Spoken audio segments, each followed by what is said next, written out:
ఎందరో మహానుభావులు, అందరికీ నా వందనాలు, నమస్కారం.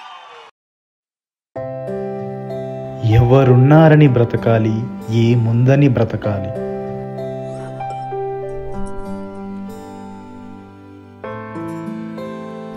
బ్రతికినంత కాలం ఒంటరిగా పోరాడుతూ బ్రతికాను.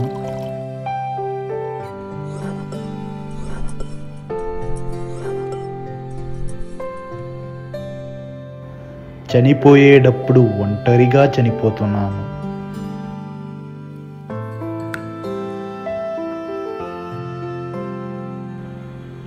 ఎవరి కోసం బ్రతికానో వాళ్ళ కోసమే చనిపోతున్నాను.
ఈ లెటర్ నువ్వు చదువుతున్నావంటే నువ్వు వచ్చావని అర్థం.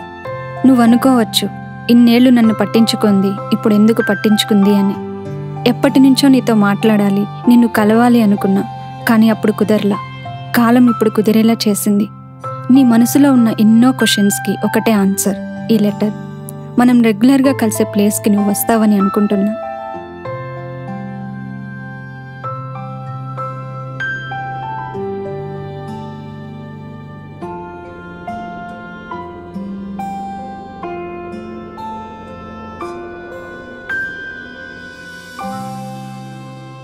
మన చుట్టూ ఉన్న వాళ్ళ కోసం నిన్ను వద్దనుకుని వెళ్ళిపోయా. ఆ చుట్టూ ఉన్న వాళ్లే వేరే వాడితో నాకు పెళ్లి చేశారు. పెళ్లికి ముందు ఉన్న కోపం పెళ్ళయ్యాక తెలిసింది, నీ మీద నాకు ప్రేమ. ఆ ప్రేమే నీ కోసం వెయిట్ చేస్తుంది. పెళ్ళయ్యాక తెలిసింది నేను కడుపుతో ఉన్నానని. ఆ విషయం తెలియగానే అతను నన్ను వదిలేసి వేరే పెళ్లి చేసుకున్నాడు. ఇంట్లో తెలిసింది, కొట్టారు, ఇంట్లో నుంచి తరిమేశారు. ఎక్కడికి పోవాలో తెలియదు. నిన్ను కలవాలంటే నిన్ను చూసేంత ధైర్యం నాకు లేదు. చచ్చిపోదాం అనుకున్నా, కానీ బ్రతకాలి.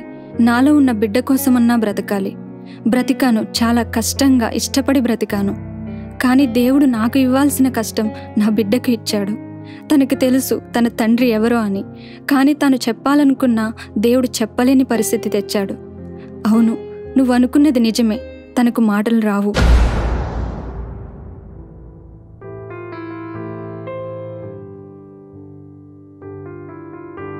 ప్రపంచం చాలా చిన్నది చిన్న. నువ్వొద్దనుకున్నా కానీ నువ్వొద్దనుకోలే. అదే ఇది. క్షమించు అని చెప్పినా క్షమించేంత మనసు ఉంది నీకు, కానీ దేవుడు క్షమించలేదు. అందుకే నన్ను ముందుగా తీసుకుని వెళ్ళిపోయాడు. నీ కూతురని ప్రపంచానికి పరిచయం చేయి. తాను చెప్పలేని మాట నువ్వు చెప్పు, తన తండ్రి నేనే అని.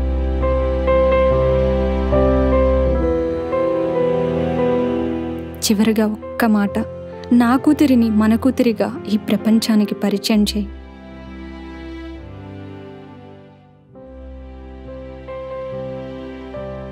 థ్యాంక్ యూ, నన్ను మళ్ళీ గుర్తు చేసినందుకు. ఆగిపోయిన తన జీవితాన్ని కూతురితో కొత్తగా మొదలుపెట్టిన